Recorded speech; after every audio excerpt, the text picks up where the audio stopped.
I think in general, we have underprepared leaders to lead. Mhm. It's like if I'm in accounting, I'm good at accounting, so you put me in charge of a team. Well, being good at a topic doesn't make you ready to lead the team. People are complicated. And so a lot of leaders are stressed or under pressure, and it comes out in our emotions, and we don't realize we're impacting others. If we don't take good care of our own emotions, then a lot of times it's like if we don't manage them, they manage us.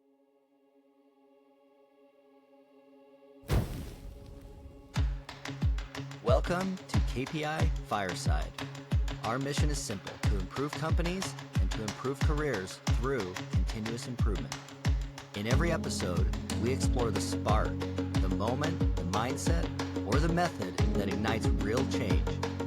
Whether you're just starting out or leveling up, you'll find the insights and inspiration to fuel your next improvement. Welcome back to KPI Fireside, a continuous improvement podcast. I am your host, Keith Norris.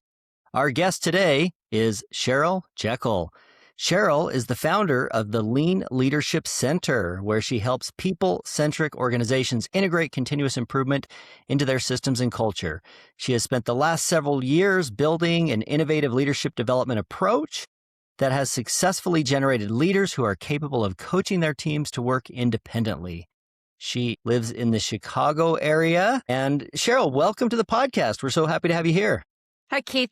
Glad to be here. I'm excited. Wonderful. Yeah, I'm so excited to talk to you. You know, sometimes with these interviews, I get introductions in different ways. And honestly, before this interview a couple of days ago, I can't remember exactly where I got introduced to your work, but I do have a copy of your book. And I am thinking this is so timely for me because as a leader, I think that this topic of letting go to lead is probably one that I need to spend a little time. So this might be a therapy session a little bit for myself. So we like to start the podcast with a little section we call the Spark. I know that you're an author and you're a consultant. I'm guessing that wasn't your first professional job. You probably started somewhere else. Tell us a little bit about how you got interested in this area that you're so interested and passionate about now. Wow. It's one of my funner stories. It's an old one, though, by the way. My first car was a Ford LTD, and everything broke on it. I didn't make that much money at the time, and I remember one of the last things that broke, I pulled on the handle in the winter, and the handle pulled off. And when I took it to the Ford mechanic, he said, well, they're made to break at about 50,000 miles. And I was like, why would you make a car that has designed in failure? It's probably just a phrase. So my next car was a Toyota, and nothing broke on it. And so there was a big difference between something breaking about every other month and the car went, 50,000 miles and nothing went wrong. So that's the kind of people. So I don't know, I think it was from the very beginning as I learned about continuous improvement, especially Toyota. To me, it was really the difference between things that break and things that don't, and it mattered. But I'm mostly a culture person, but for some reason I always say my love of this work started, because I started to learn and they said, well, they work in teams. And when things broke, they got together in teams and they figured out why. And they, over time, just kept getting rid of all the things that break. And I was like, well, that's genius. And it's still genius a lot of years later. So great. I know that, I read that you had been involved in a major transformation. Mm-hmm. And it seems like that was a pretty influential experience. Was that a I would call it life-changing. life-changing? Okay, life-changing. I was That's just pretty important. I was in human resources and, just kind of getting the lay of the land. And we did 1 week of TQM. That's back in the days this work was called TQM. When I first learned about zero defects, shortly thereafter, I was in charge of retirement plans, and we issued out statements for 6,000 employees, and there was an error in it. The numbers didn't add. And of course, I was mortified. My life flashed before my eyes. But the head of HR said something to me at first I took great offense to. He said, so what are you going to do so this never happens again? And I thought, I was like, and he said, no, I mean it. I mean it literally. What could you do so this never happens again? And so I took all this angst and shame and whatever over this mistake and just rerouted it into changing the flow of how the work was done and error proofed this from happening again. And so then that was like, again, my first huge taste of what this feels like. Because again, it was about how bad I felt and putting that energy into like how to fix it. And then from there, it wasn't too long after that same week, I went back to my office, like I shared an office with several people back in those days. And the person next to me was a file clerk. And we don't have those probably very much anymore. But her full time job was filing for 6,000 people. And I asked some just simple questions, whether the things she filed had copies elsewhere. How often was anybody using this? We literally designed that job out of existence in like an hour and then just redeployed her to something else. And it's not about filing and it's not about, for me, it was like, what a waste of that life, of that person's gifts to spend their days filing something that nobody is even looking for.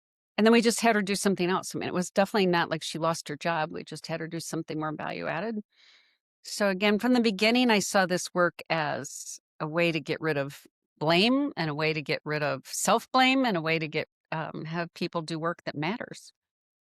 I like that phrase, work that matters. You strike me as somebody who is excited about their work and interested in their work. What is it, would you say, that you find most interesting? What is it that has like your enthusiasm and passion about this work? I mean, it's certainly the people part. I would say, even going back to these times, there it was we changed how work was done. And yes, there were process changes. But what I saw is people in the plant who had jobs that struck me as, the plant was dark and it was not well lit and loud and it smelled because it made straws. And so you had the smell of melting plastic and it was just a hard place to work. Well, as we did this work, those same people with jobs like packing cups all day or watching a straw machine all day, where you just mostly watch a piece of equipment, I saw them just come alive. I saw them find their purpose, find skills. One day I always talk about, there was this man, his name was Peter. He was a forklift driver. He'd been running like a continuous improvement team, a quality-based team. We enlarged all the jobs, so people who had jobs that were very simple started to do their own quality, their own preventative maintenance, all of that. And he said he had been talking to his family the night before, and he put his shoulders back and his chest out, and he said, "I didn't know I could do this." And he was talking about running the team, and I thought, what a waste it would be for someone like that with all his people skills and ingenuity and resourcefulness to be just a forklift driver. Not that there's anything wrong with driving a forklift. I just meant I saw that many jobs are very narrow. And I've loved the way this work basically really lets people experience a lot more of themselves. I always say the fact that it's good for the business and saves money and stuff is just nice. Like that's a good thing. I just would never be this passionate about efficiency or how to make things smarter or something. People's lives are usually really impacted in a positive way.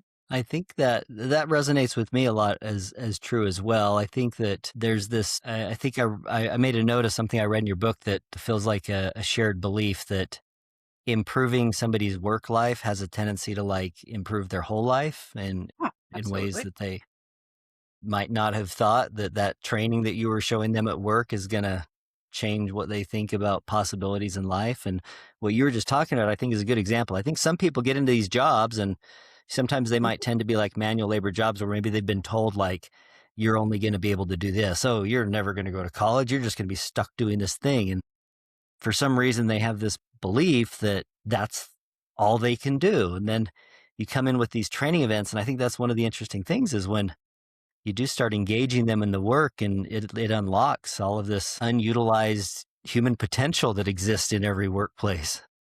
Such Yeah, a but good I always, when I mentioned the thing about it, so, and when his shoulders went back and his chest went, I was like, you feel maybe more proud of yourself or more engaged with life. I don't think it's just about the skill itself. It's yeah. like, how does it feel to know things about yourself you didn't know? And again, I've always said there's people all over the place that have all kinds of hidden skills that you just can't see. It's all buried under work that's usually fairly narrowly defined. I'm a payroll clerk or I'm a I'm a receptionist, or I do accounting, or I do HR, even HR. A lot of them, it's like a lot of HR people feel very limited. You might say just do nothing but recruiting or nothing but benefits. And so they don't spread their wings the way that this work calls them to. You can Do you do think do you think that tendency to have like narrowly defined jobs is even I don't know, say worse is the right word, but more prevalent in bigger companies? Like the bigger company is, the more narrowly defined things are? I mean, not from my experience. I think it's the way work has been constructed. It's like we have a set of tasks, like, we have to get this work done. And so we hire people to do that work. And yet, when we talk about having a team of problem solvers, like people, if everyone in the Hmm. organization knew more about the customers or more about the organization and the flow, and, I'll say we want everyone to be a problem solver. What that means, they have to understand more things, do more things, interact with people. I think it's the nature of work if it's not designed to be a team of problem solvers, then it's just do the thing I've asked you to do. We have job descriptions and we have these things on this list that we want you to do out of people capable of identifying problems, solving problems, interacting with each other, coming up with different ways of doing things. I mean, all your humans are capable of far beyond any generally narrow defined role. Yeah. I think it's interesting, and we getting into the topic of your book, the Let Go to Lead, is that in these organizations, the bigger organization, the more, if you're going to be successful and maintain your status, you're supposed to be the problem solver, the one that knows how to do it, the one with all of the answers. And it sounds like that as a solution is also part of the problem. So how do you navigate that change as somebody who's like, oh, okay, I have the answers. Yeah. And when do you realize like that Yeah. you got to do more than just have the answers? I mean, first of all, I think it's a prevalent part of leadership everywhere. Like it's not like a you thing or a me thing or just in that industry or just in the United States. It's prevalent around the world of leaders oftentimes finding themselves like they must have put me in leadership because I'm smarter or I'm more capable or I have to or people feel like when my team needs me, that's a good thing because somebody's paying me to support them and I feel good when I support them. So I always think the type of leadership this work calls us to, you have to let go of those things. Even though I think it's just the most human thing in the world for people to feel, that's a difficult process because the other feels good. And changing to saying, I feel good because my team doesn't need me. Again, it's a nice idea. Not everybody gets there without a process. It helps when a group is clear, like that's our mission. Like if a group of leaders could all be on a same idea that that's our goal instead of, I've been promoted and if nobody tells me otherwise, I keep thinking they want me to be a good problem solver until someone tells me otherwise, right? So you have to change that. But I have found when they support one another, like in the difficulty, the challenge, they definitely make progress. So it's knowing I call it top down, right, left, everybody's in that same process. So, and most of the time it's not like that. It's more like a few are doing it, a lot aren't. I mean, my background is in the role of HR in continuous improvement. That has everything to do with if you don't change how leadership is defined, how it functions, then you're going to have fairly traditional ideas. They're going to keep giving you what you said you wanted, which was heroics, superhuman skills. You can save the day. Um, I can pull it out of the mud. That's the stuff that a lot of people get rewarded for. That's interesting. So on this topic, I wanna move down these paths a little bit, but maybe you could describe or define the difference between like training versus coaching versus this type of leadership that you're an advocate of. Could you maybe help somebody explain the difference between what training versus coaching or this type of leadership that you promote? Yeah, first of all, I'm going to give you the way we define it, which is not Sure. the right way, right? There's not a right way, but it is helpful sometimes if you have definitions so you can pull them apart. So one is directing, right? So we might say, if I just tell people what to do, but sometimes you do need to tell people what to do. If it's dangerous or they're brand new and they don't know how to do the job at all, they just have to tell them. Training is they're developing skills. It could be a new task. It could be a new job, but we obviously have to train if they don't know.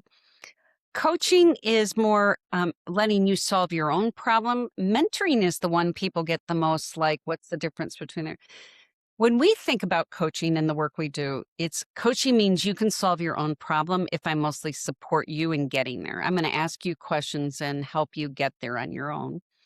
Mentoring might be here's what I would do if I were you, or here's what I've done in the past. None of these are right or wrong. The issue is the coaching muscle is the least developed most of the time.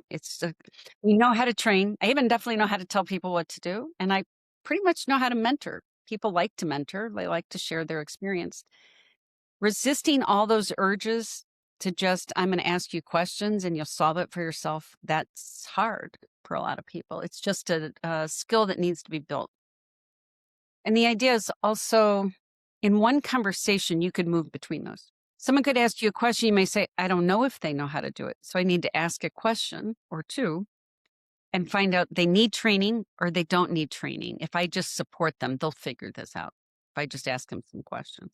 So your book, Letting Go to Lead, you've got 6 habits that you mention are important. Do you want to share what those are? They're all rooted in what I witnessed leaders do who become adept at letting go to lead. So for instance, one is you teach people to fish instead of feed them. So that's kind of an analogy many people, but that's one thing you're going to see is you're always like, they put your time and energy for them to do it themselves, even if it's hard, that I need them to do this for themselves. So whatever the task, I'm teaching them to do it for themselves. So like that's a predominant one.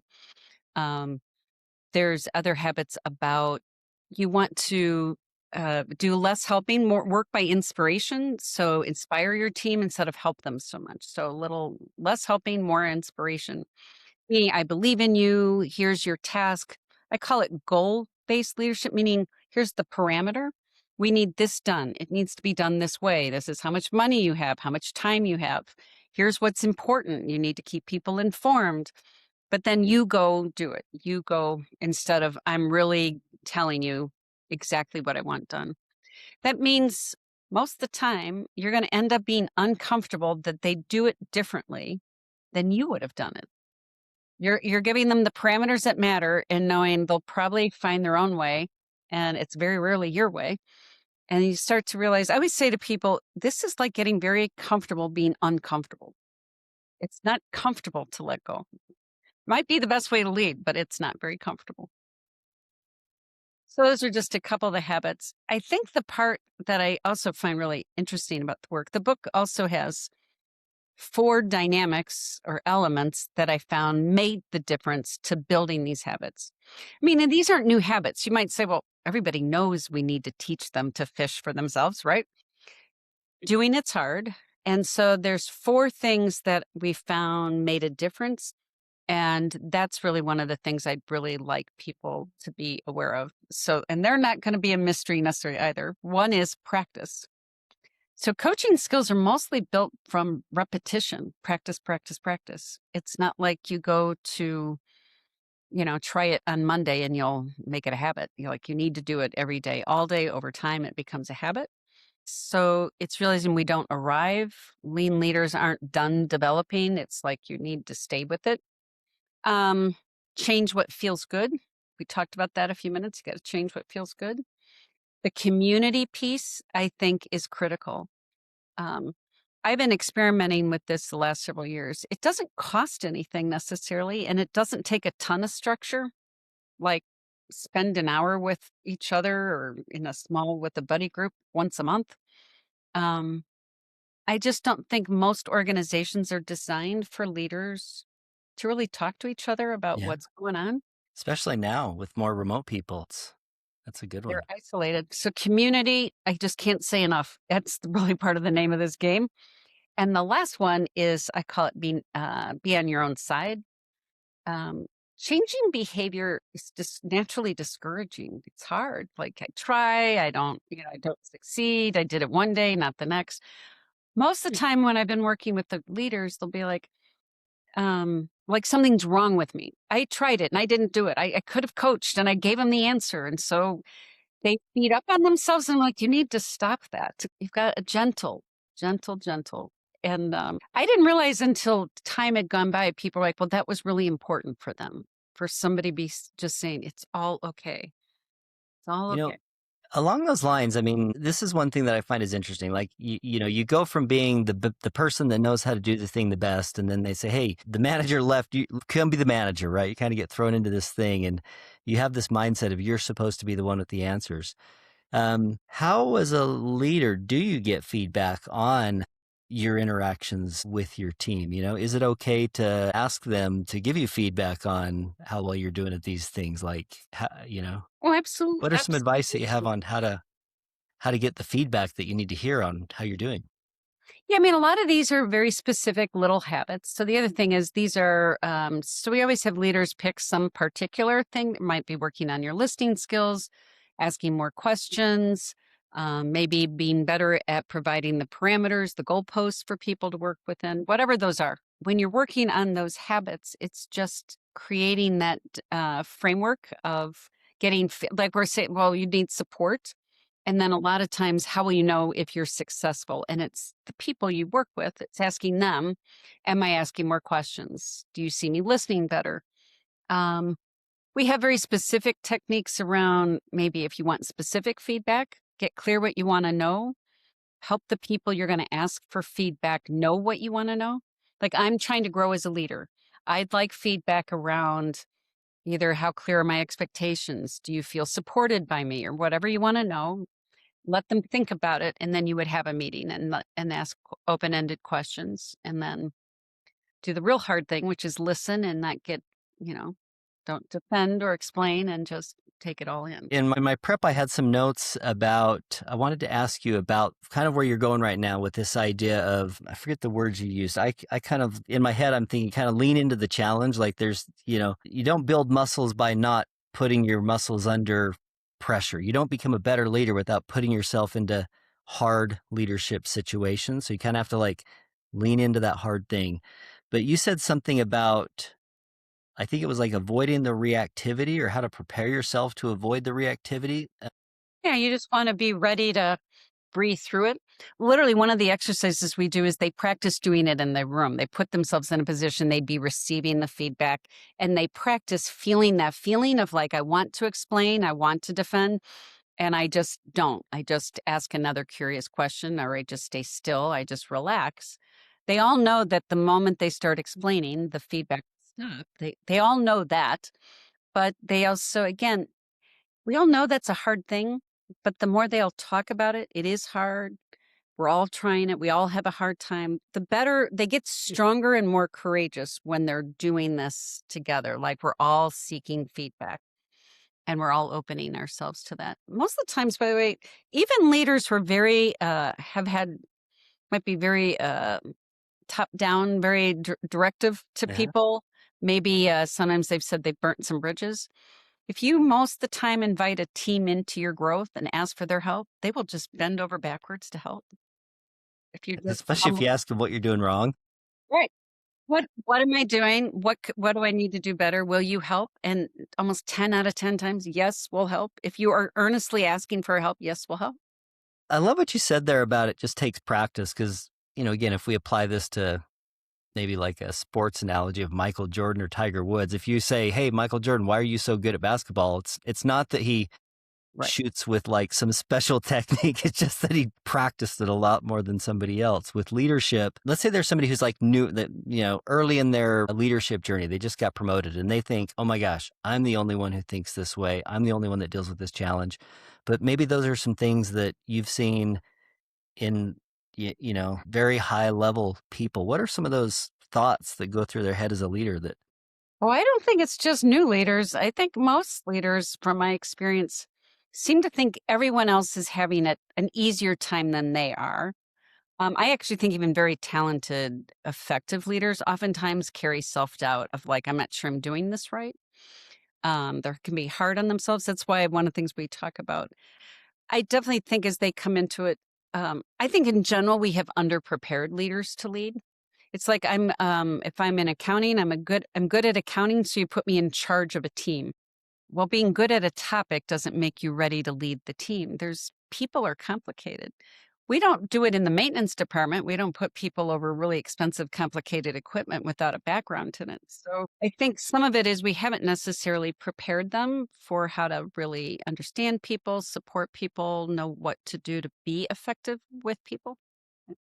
Along those lines, are there, I'm kind of thinking of them as like blind spots. Like, are there things that you see? Like, I think I'm a pretty assertive, respectful leader. And then all of a sudden I get humbled all the time. Like, oh my gosh, I totally didn't even realize that I was doing this thing. Like, what are some of the blind spots that you see, even experienced senior leaders who come back too Oh, frequently yeah. and have to continue to work on?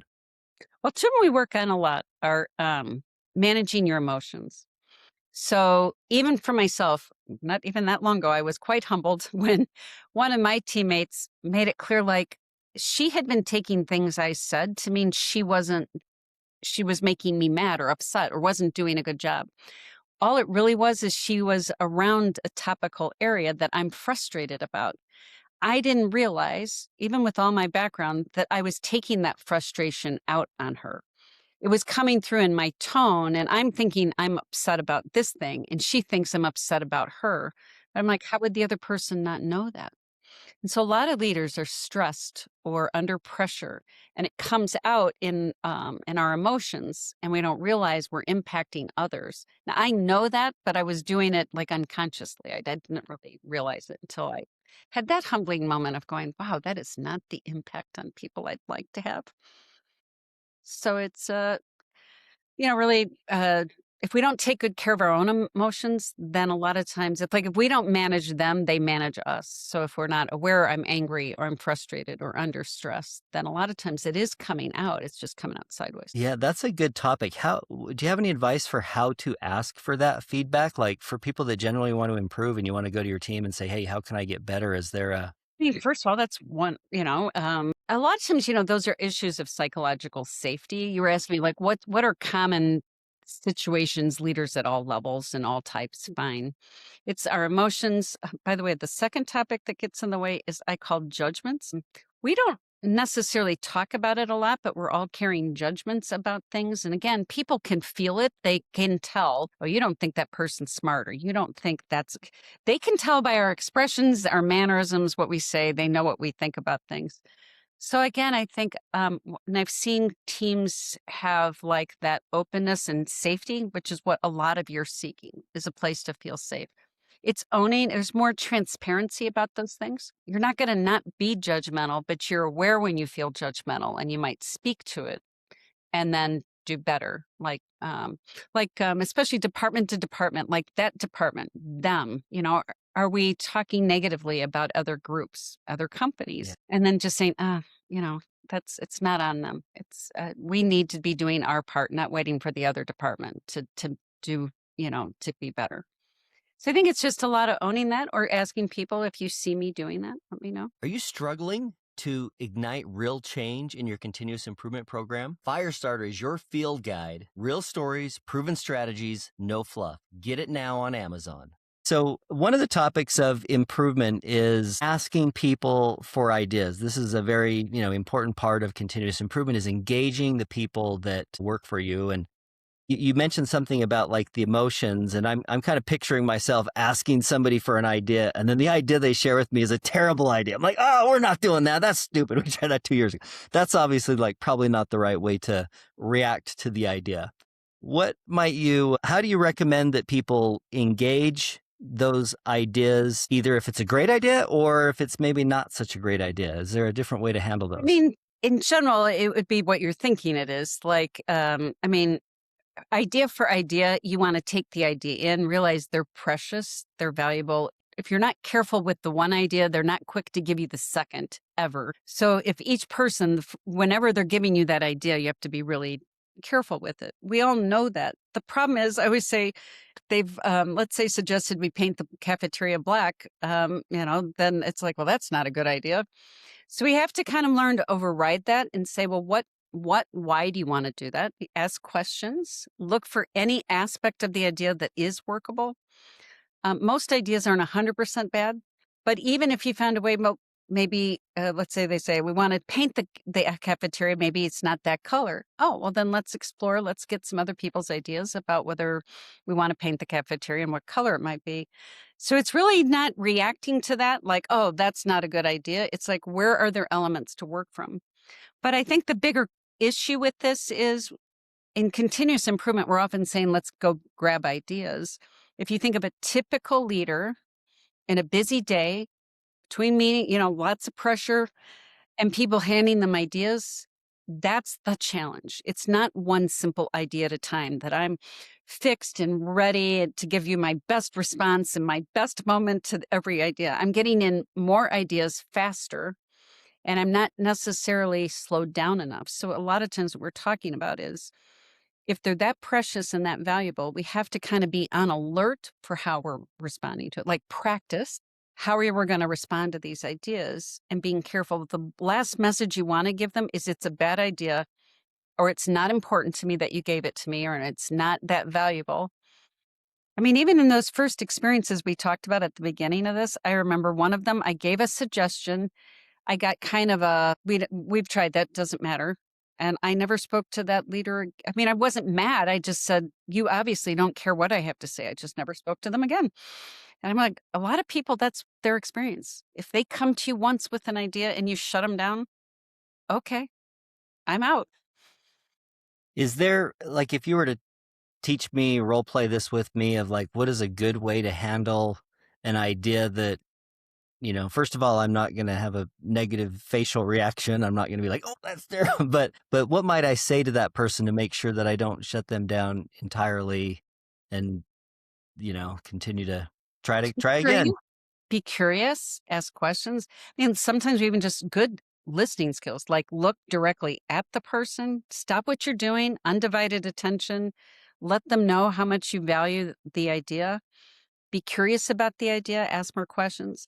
Now, from there, the tricky part also is making sure if I'm going to get back to you, how am I going to get back to you? Am I writing it down somewhere?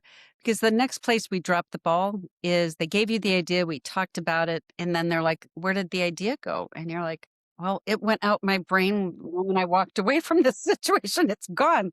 So a lot of the environments I've seen that do great jobs with this, it gets written down usually in a visible way. It's not in my notebook. It's we get those up on the whiteboard. Oh, that's a good idea. Or put that on an idea card. Or put that. Let those go here, and they get stuck somewhere visibly, and it doesn't go away till we have figured out what to do with that idea. Because you start to realize the most precious thing in the workplace are those ideas. So we have to just treat them like what they are, and you take care of it until it's been carried to its eventual home, even if it's you had an idea to do something a different way and we've come to the conclusion we can't do it like that. But you'd want that person to feel like we gave it all the consideration it was due. What advice or what have you seen work in terms of how to actually implement a coaching structure inside of an organization? I mean, I guess if you have Yeah. from the top down, what are the top leaders, what behavior should they do on what sort of cadence to make sure that it gets like repeated in the organization? Well, I mean, this approach to what we might call coaching per se, coaching as you can solve your own problem if I help you do that, like I'm a sounding board. That is the basic skill there is. I mean, some of this surprised me until I did a lot of this work. I wouldn't have guessed that was it. It's asking open ended questions. So some of it is all leaders at all levels practicing more open-ended questions more of the time. Now, we all know what an open-ended question is, but we don't actually naturally ask them that much. People start to say, I ask a lot more close-ended questions than open. So fundamentally, it's building that skill. I mean, even if you become a certified coach, you're partly very skilled at good open-ended questions. I think the difference from a continuous improvement mentality of like COD or other continuous improvement use of questions, this is every day, all day. It's not the answer to every situation, but it is much more of the time. Any given time. How many opportunities a day could you have asked an open-ended question to get more information, open the relationship, show respect, rather than if you ask me a question, I just tell you the answer, that kind of a thing. And being better listeners. The second skill most leaders all need to be that coach for the next person is to be good at listening. We practice reflective listening. Have you ever heard of that term, Oh reflective? yeah. Yeah. So we have leaders practicing good reflective listening. Again, it's a deep skill. It's a powerful skill. I call it the money skill. Being able to have a person feel like I've understood you. I really get what you're saying, that's the power of those two very basic skills.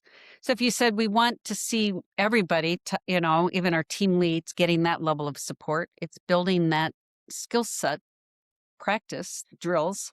Those are drills. Most of the sports, by the way, I'm also not a sports analogist, but I have used them. I do think of they're like drills.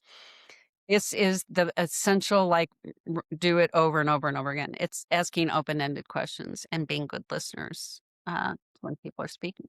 Yeah, from the perspective of measuring these things, because some of this stuff feels like, uh, I guess, I mean, you could kind of describe it as soft skills, or like there's a lot of subjectivity to it, a lot of style to it, you might say.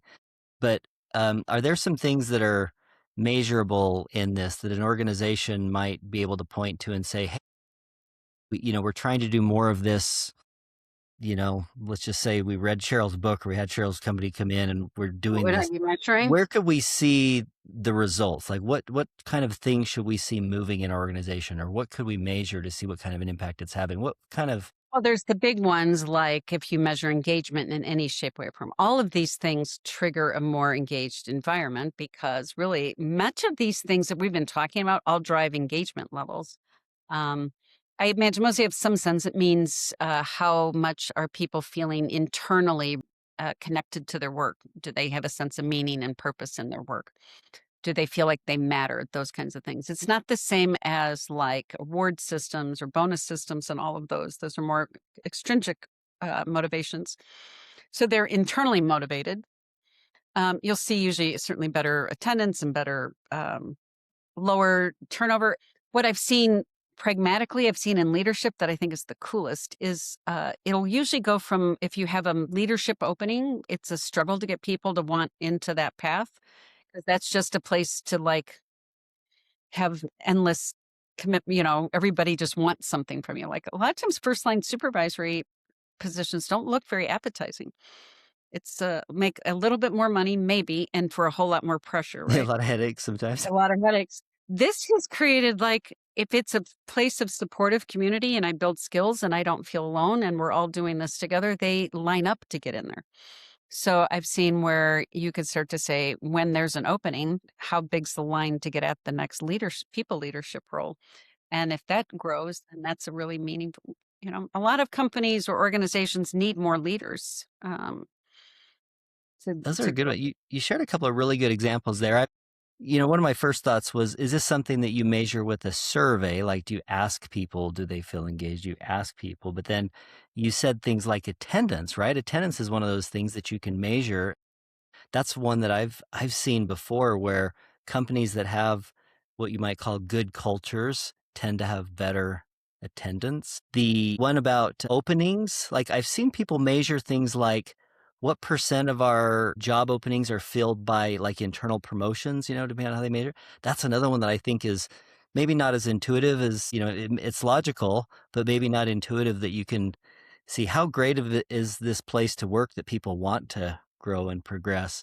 Are there some other ones that come to mind that were either like very interesting connections to real results with work that you've seen, or I mean, I love groups measuring levels of involvement of people. Like, again, all of this, if you were successful in creating more independent people, um, things that's tricky about idea generation is just counting ideas. Sometimes it can be kind of hard to tell what you're actually measuring with these. yeah, Instead of either implemented or improvements that were made through, basically ideas that were implemented by groups of people other than leaders. I've seen a lot of really interesting ways of getting closer to how are we seeing broader participation in helping things get better. So it's making sure that the metrics aren't like you can't just get the numbers, like how many yeah. people went through problem solving training, but we're still roughly the same. It has to be, we're having a really difference in how people are involved in that. So you want to make sure those metrics are really getting at the heart of what you really want to see, which is people identifying problems, helping to solve problems, and helping to implement problems, solutions. So those kinds of things. I think having bigger leadership bench strength is certainly. I mean, the other thing we have sometimes, if you said we have 100 leaders, and we said if we evaluate them as let's say the team above a certain layer on a scale of 1 to 5, how well are they performing as leaders? If that number, if we start saying a lot more of them are successful, um, they feel successful and we assess them as successful. So there's those kinds of things. Because a lot of times you also end up with, again, I have an HR background. There could be sometimes, I don't know, a pretty good chunk of supervisors that people are like, these people should not be supervisors. They're really not able to do this. They can't do the people part of the roles. So when those things improve, you're improving the whole culture. What do they say? People don't quit jobs, they quit their supervisors. Yeah. And not because they're horrible people, it's just because they're not effective at doing that role. From the HR perspective there, I'm kind of curious if here's the framing for my question. Like when you know something really well, you have an intuition about it. And when you start to see a pattern happen, you're like, that means something could be happening. Of course, in big companies, you've got a lot of managers doing a lot of different things. So you could almost say that the culture is very micro, like the culture can be different under one manager than it is under another. Are there warning signs that somebody in HR or somebody with a broader perspective on the company might look at and say, I think we have a problem with leadership skills or something? Yeah, What are they some of quit. those warning They signs? they start to quit. You'll see it in pocket. They'll start to jump ship. Like 3 people quit on a team under the There's same there and manager. if you get anywhere close to them in an exit interview, they'll be like, and it can either be that they're being, it could be very toxic behaviors, like they're yelling at us or something like that, or it could mean they're not empowering us at all. We have ideas and they don't listen to us. They think they know everything. So, especially, it is interesting to me if people had more effective leaders that were more empowering and more supportive and and let them take risks and try new things, and then the next leader is more won't let any of that, says, no, no, no, you're going to do it my way or the highway. They'll start quitting. They're like, no, no, no. They're now used to enjoying their work and they don't want to do that anymore. So they'll jump. And I always think, it should be somewhat obvious if you're just looking around that you just lost how many people out of one department. And if you ask them why, it had something to do with the leader. It's not that hard to find it. So just I always think resignations, it's not hidden, terminations. really. They might either leave or you'll maybe sometimes start to see the engagement survey results in an area really tank in a particular area. And I don't think we need to fire all those leaders. They just need help. They need more support, more guidance. What about the opposite of that? I mean, I've heard things like, great managers are good at getting people promoted from under there. So um, applications to other promotions could be a mixed signal, right? That is another metric that's a good one to check. How much are people, to your point, promoting from within, developed within, and where do you see leaders successfully having people? Because remember I said, if you're going to be the problem solver, that means I was rewarded for being the greatest problem solver compared to are you holding me accountable for developing people into higher levels of leadership? And so if I was held accountable for that, then I would be probably more ready to develop them. That's what you're paying me for. What does it look like for an organization to hold their leaders accountable for developing people as opposed to just for results? I mean, at leader standard work, you start to see like I'm as a leader spending time with my leader in coaching. I'm held accountable to how much, literally one-on-ones every week with my team. We're talking through what am I talking to them about? How am I helping them?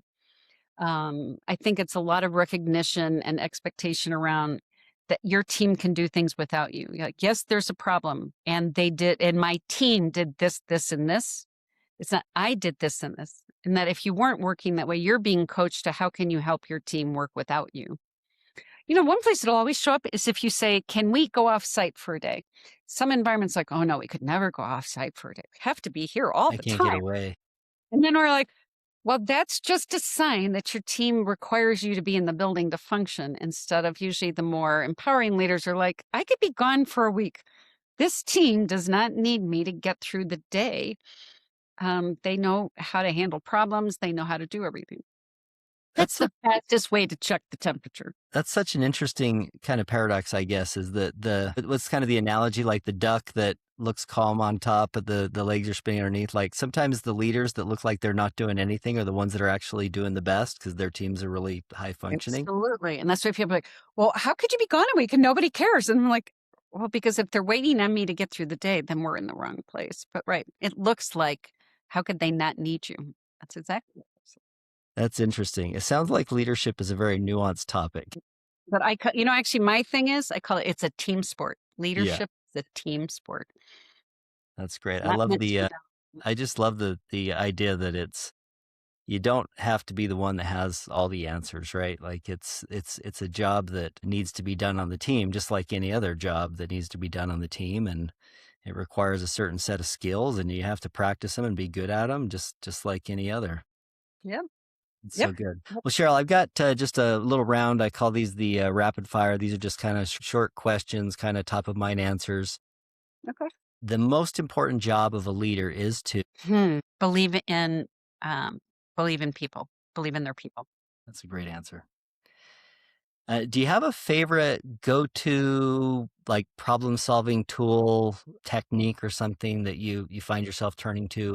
I am an A3 person. I'm a traditionalist, I call it. I trained in A3s. I still love A3s. Yeah, I like kata and some others, but I just tend to gravitate towards A3. The book Managing to Learn by John Shook was life-changing for me. So You just read my mind. My next question was, what's one book you recommend? Do you want to share that one again? Managing to Learn by John Shook. It's about A3 problem solving, but it shares more of some of the important it's the nuances to it, to your point about things that it's not just what's in the box. In fact, one of the things John says in there is like, it's not about the form, it's not about the boxes, it's about a way of thinking. So yeah, it's one of my favorite books of all the That like a structured problem-solving approach, basically. Yes. Yeah, I love that idea. Yeah. Finish this sentence. Continuous improvement is Never ending, I never guess. ending. I guess it's a kind of great one. obvious, maybe. It's continuous. Yeah. That's a great one. Do you have a favorite question? Boy, that's I don't know. I often, when I'm speaking with people, will ask them more like, I'm often curious what things mean, where things have meaning for them. I'm always interested when people are excited or engaged. What is it? And so I'll oftentimes ask people like, what about this, has you light up? What about this it makes you passionate about it? And I love those answers. Cheryl, it's kind of like you're reading my notes right now because my next question for you, you won't believe it, is what are you most fired up or excited about? It is. I must part. Well, I'm working on my dissertation. I'm in my graduate. I'm getting a doctorate, and I'm just about to start my dissertation, which is on non-role based leadership, and it's on mental models or paradigms we have as leaders about leadership that get in the way of us empowering others. So I'll be doing my doctoral research on this topic. I am. I Yeah, love it. hopefully in about a year from now, it'll all be over. So this summer, I will be starting my research. So I'm excited about that.